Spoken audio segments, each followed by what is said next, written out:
2024년 9월 30일, 9월 마지막 월요일입니다. 안녕하세요, 두두님. 안녕하세요, 조다씨님. 네, 9월 마지막 뉴스 보겠습니다.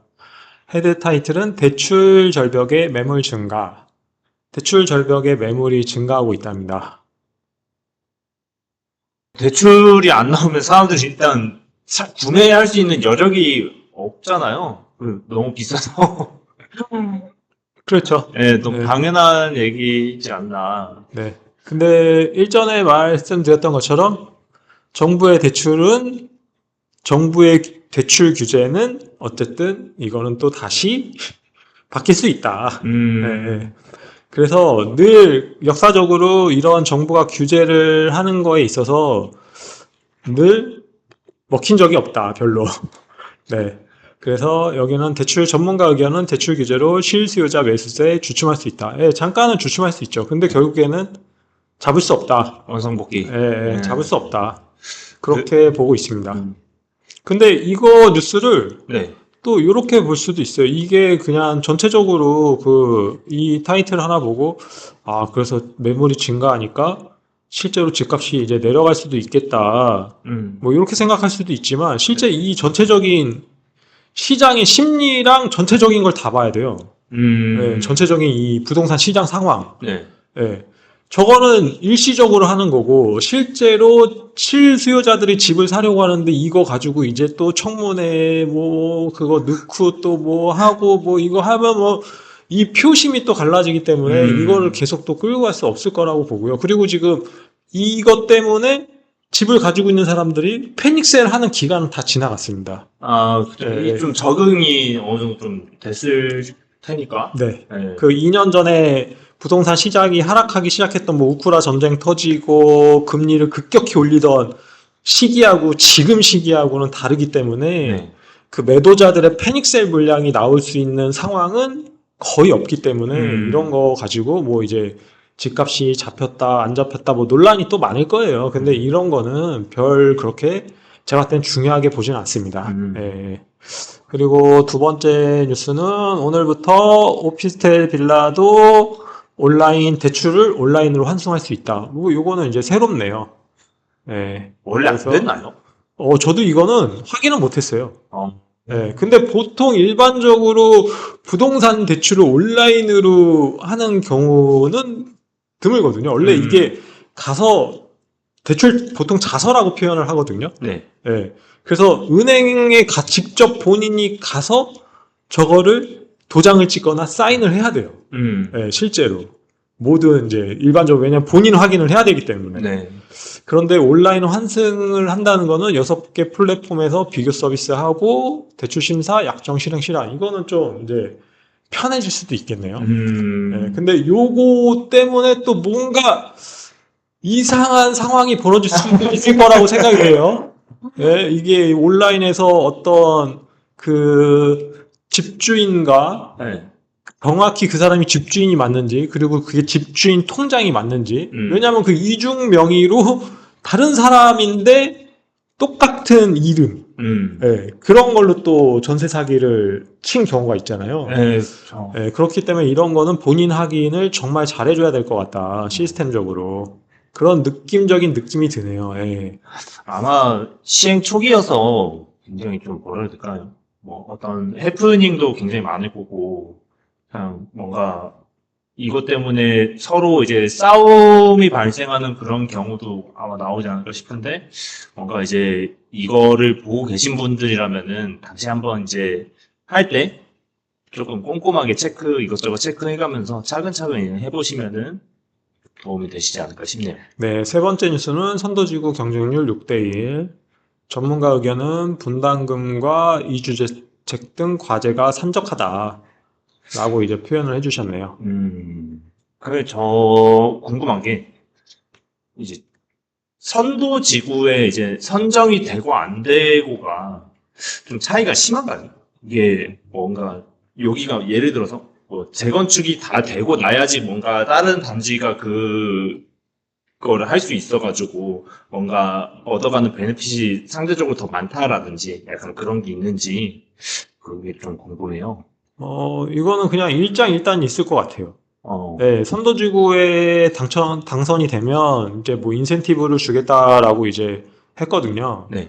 그래서 뭐 거기에 따른 인센티브 때문에 선도지구에 당선이 되는 게 좋다고 볼 수도 있는데 또 이게 또 말들이 많아요. 그 선도지구 먼저 하는 것보다 나중에 하는 게 낫지 않냐.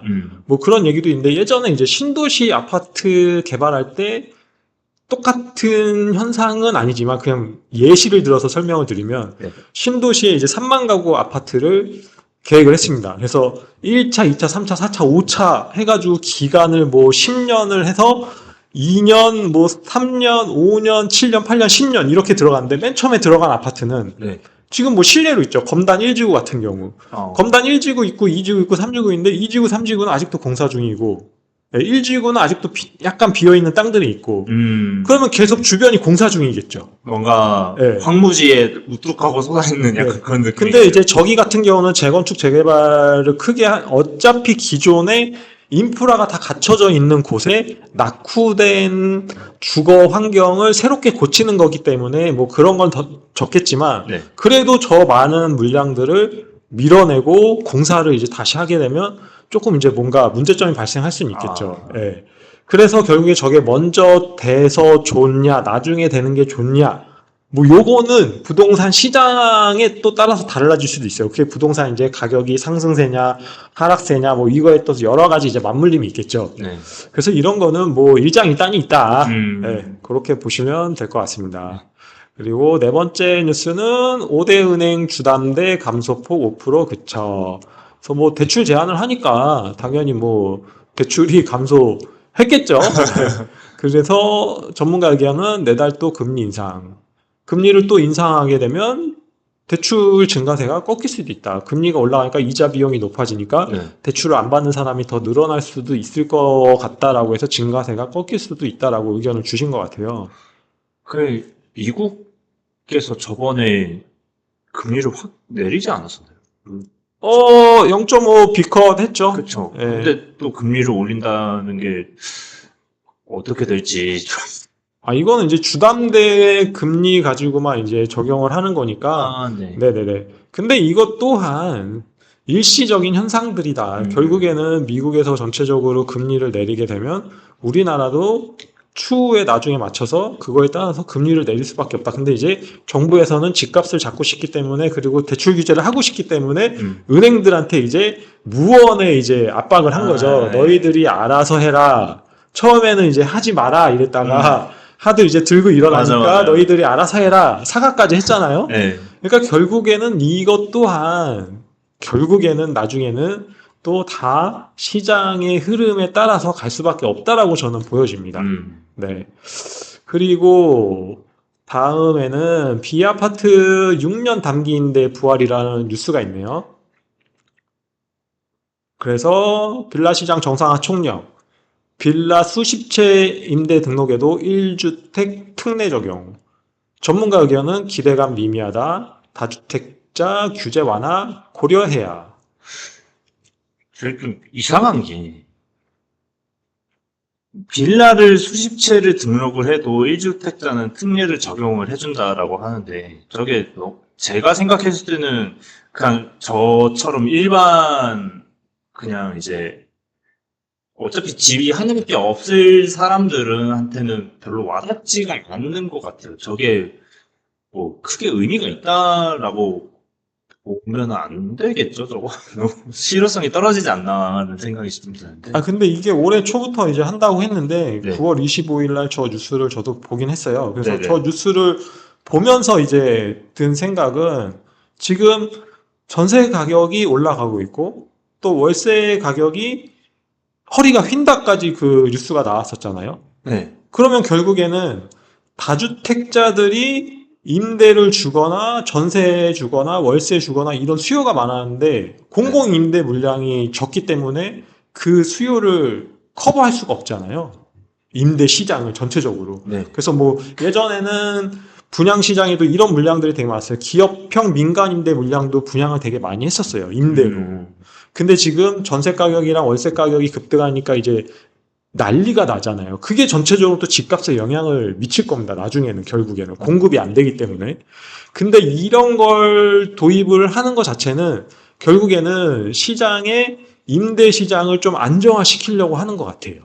예, 저게 이제 부활을 했다는 게 저게 또 예전에는 했다가 안 했다가 뭐 한 주택만 해줬다가 예전에는 뭐 세 주택 하면 해준다 그랬다가 뭐 5주택 하면 해준다 그랬다가 아예 또 이제 다시 한 주택만 하면은 또 해주겠다 하고 또 아예 이제는 없애겠다. 그리고 또 이번에는 부활시키겠다. 이게 이제 왔다 갔다 해요. 근데 결국에는 지금 저런 정책을 내놓은 것 자체가 누군가 이제 암지를 살짝 한 것 같습니다. 지금 임대 시장이 위험하다. 전세 가격, 월세 가격 폭등한다. 네. 이런 것 때문에 이제 저런 게 나온 것 같은데 이게 저만의 내피셜인데 정부에서 그 상속세 5억을 자녀한테 상속세 5억에 대해서 그 세금을 이제 면제해 주는 걸로 그때 네. 뉴스가 한번 나왔어요. 네. 근데 저 6년 단기인데도 B아파트 8호제곱미터 공시가격 5억 이하는 무주택자로 인정하는 거예요. 왜 이게 5억 이런 식으로 맞춘 것 같아요. 그리고 수도권이 5억이고 이제 지방 같은 경우는 공시가격이 이제 3억 이하예요. 3억이요. 예, 예. 그래서 결국에는 5억으로 맞춘 게 결국에는 조금 이게 상속세랑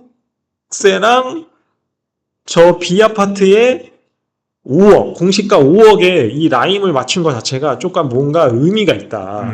예, 예. 저거를 최대한 부동산 시장을 폭등시키지 않고 조금 뭔가 잡으려고 하는 것 같은 정책적인 이제 느낌이 살짝 들긴 합니다. 예, 예, 예. 그래서 뭐 빌라뿐만 아니라 네. B아파트라고 하면 오피스텔도 있잖아요. 오피스텔. 예, 그렇죠. 예, 그렇죠. 그래서 제가 봤을 때는 주요 입지의 고급 오피스텔들 같은 경우가 일단은 먼저 괜찮지 않나라는 생각이 듭니다. 뭐 빌라도 고급 빌라가 있을 수 있으니까 뭐 네. 그리고 한강변 쪽에 뭐 재건축 재개발이 가능한 이제 빌라들 같은 경우도 장기 투자하기에 상당히 좋으니까 자녀들한테 아예 이제 나중에 물려준다는 생각으로 장기 투자를 할 수가 있잖아요. 네. 예.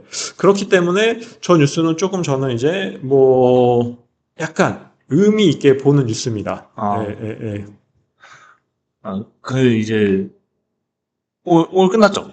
끝났습니다. 네, 끝났는데 제가 이제 오늘 뉴스 이 5개를 딱 보면서 느낀 게 사실 제가 이제 4개월이 아니지 곧 있으면 이제 달 넘어가니까 이제 5개월인데 너무 좀 어려운 내용들이 없지 않나. 저는 약간 좀 그런 생각이 좀 들어요. 그러니까 뭔가 보면서 저거는 모르겠고 저것도 모르겠는데 근데 뭐부터 여쭤봐야 되지? 약간 그런 생각이 좀 들더라고요. 그래서 약간 되게 막막하다고 느꼈는데 혹시 이렇게 좀 뭔가 막히는 느낌이 좀 없잖아 있을 때 뭔가 이 부동산 공부할 때 좀 팁 같은 거? 약간 그런 게 있으면은 짤막하게 한번 공유해 주시면 좋을 것 같아요.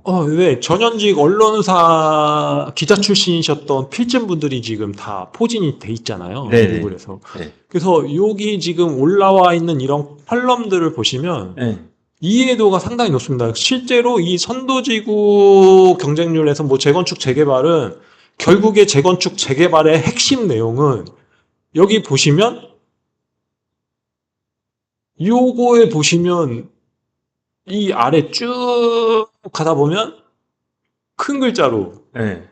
시간이 금이다라는 거죠. 뭐 추정 분담금이 문제가 될 수도 있지만 결국에는 얼마만큼 재건축 재개발을 빨리 해주냐에 따라서 네. 시간이 돈이라는 얘기입니다. 그래서 이런 것들을 보시게 되면 네. 결국에는 이런 어려운 뉴스를 보시더라도 이런 칼럼들을 이제 저희가 계속적으로 올려드리잖아요. 네. 이런 것들을 차곡차곡 보시다 보면은 어느 순간에 이해도가 상당히 올라가실 겁니다. 저도 뭐 꾸준히 보고 있습니다. 네네네. 그럼 그런 의미에서 오늘 것도 이제 한번 보면 좋을 것 같은데 저희가 시간 관계상 조금 길어지는 것 같아서 이제 이 저희 칼럼은 저희가 링크로 남겨드릴게요. 저희가 언제나 고품질의 그 컨텐츠들을 저희 필진분들께서 써주시고 계시기 때문에 관심 있으신 분들은 밑에 링크 타시고 오셔서 한 번씩 읽어봐 주시면 감사하겠습니다. 네, 오늘은 여기까지 하겠습니다. 내일 만나요. 감사합니다.